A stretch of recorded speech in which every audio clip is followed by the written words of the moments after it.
The road stretched before me like an endless ribbon of darkness, the only light coming from the pale, ethereal glow of the moon. I'd always enjoyed night drives, the solitude and serenity of the empty roads, but this night was different. I was on my way to visit a friend, taking a familiar route through the countryside. The world outside my car felt hauntingly still, as though nature itself held its breath in anticipation of something ominous. An inexplicable sense of unease gnawed at me. As I navigated a winding stretch of road flanked by dense woods, I noticed movement in my rearview mirror. A pair of glowing eyes shone like embers in the darkness. A chill ran down my spine, and I accelerated, hoping to leave whatever it was behind. But the eyes persisted, drawing closer with every twist and turn. The rational part of me tried to dismiss it as a trick of the night, but the fear growing inside me told a different story.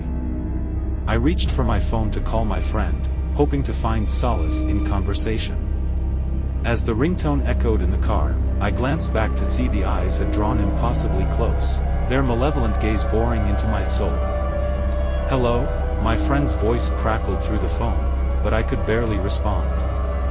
I was too consumed by the feeling that something was chasing me, something not of this world. The road ahead suddenly disappeared into an impenetrable darkness, and the car's headlights flickered and died.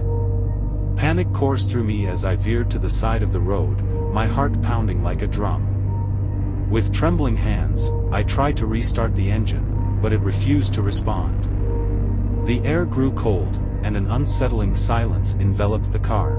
That's when I heard it, the whispering. Soft, eerie voices emanating from the woods, like a haunting choir.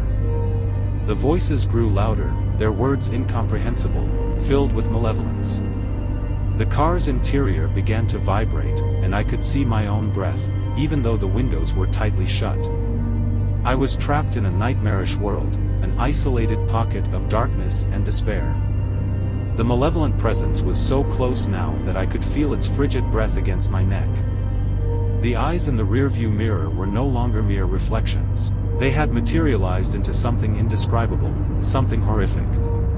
With one last surge of adrenaline, I flung the car door open and bolted into the woods. Branches clawed at my skin, and the whispering voices followed, growing louder and more sinister. I ran blindly, not knowing if I was escaping or running deeper into the abyss. Hours later, I stumbled onto a road, a different one. The night was fading, and the eerie presence that had pursued me was gone. My friend's voice crackled over the phone once more, as I tried to explain what I had just experienced, but deep within me, a chilling realization settled like an insidious shadow. There are places in the night where the road ends and the horror begins, places where the darkness hides unspeakable terrors, and sometimes, there's no escaping the relentless pursuit of the unknown. Thank you for watching. Don't forget to like,